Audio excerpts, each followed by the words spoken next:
দেশের মহাসড়কে দিন দিন বেড়েই চলেছে ব্যাটারি চালিত থ্রি হুইলারের দৌরাত্ম্য।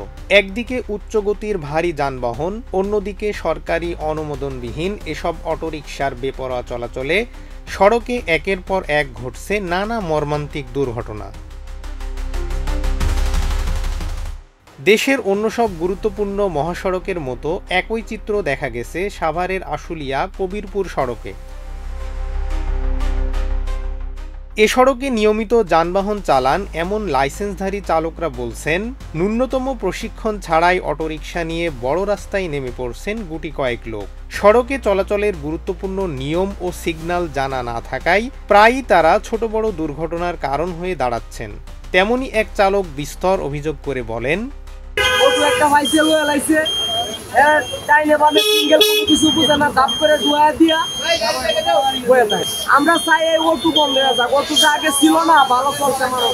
তবে অটোরিকশা চালকরা বলছেন,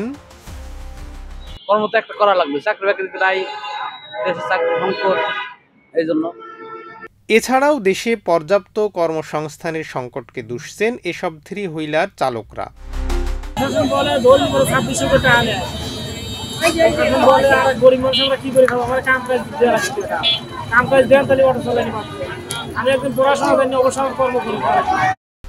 তবে ছোট রাস্তা থেকে বড় রাস্তা, মহাসড়ক থেকে আঞ্চলিক সড়ক, সবখানেই বেপরোয়া এসব ব্যাটারি চালিত থ্রি হুইলারের আধিক্য নিয়ে গভীর অসন্তোষ প্রকাশ করেছেন স্থানীয়রা। হাইওয়ে রোডে পড়ে পড়ে তাদের আসলে লেন বাদ দিয়ে হাইওয়ে রোডে যে গাড়িগুলো দ্বিতলার বাসগুলো থাকে তারা ওইভাবে আসলে করতে পারে না, তার কারণে প্রতিনিয়ত আমরা দুর্ঘটনার সম্মুখীন হচ্ছি। দেশের বিদ্যুৎ ঘাটতির পেছনেও অটোরিকশার দায় দেখছেন কেউ কেউ। বিদ্যুৎ লোডশেডিং হয় বেশি, বিদ্যুৎটাও ওই অটো থেকে যায়, এই অটোটা চার্জ দিয়ে বিদ্যুৎ গুলি খাইয়ে শেষ করে দিতেছে। অবশেষে আমরা রাতের অন্ধকারে পড়াশোনা করতে হচ্ছে। এসব বিষয়ে জানতে চাইলে যাত্রীদের মহাসড়কে এসব থ্রি হুইলার পরিত্যাগের পরামর্শ দেন সাভার হাইওয়ে থানার ওসি সালেহ আহমেদ। আমরা তাদেরকে নিয়ন্ত্রণ করবার জন্য আমরা প্রতিনিয়ত অভিযান পরিচালনা করে যাচ্ছি।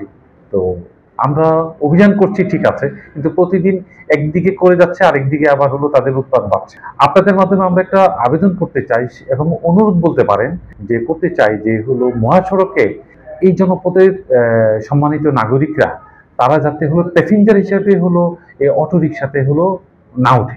তাহলে আমাদের অভিযান আইন প্রয়োগের পাশাপাশি এই জনপদের মানুষ সড়কের শৃঙ্খলা আনার ক্ষেত্রে সড়ক দুর্ঘটনা রোধকল্পে একটা হলো বড় ভূমিকা রাখতে পারবে। জিপির নামে চাঁদাবাজির বিষয়ে প্রশ্ন করলে তিনি বলেন, আমার কাছে এই ধরনের কোনো তথ্য নাই, অবশ্যই যদি কোনো তথ্য থাকে তার বিরুদ্ধে আমাদের আইনানুগ ব্যবস্থা গ্রহণ করা হবে।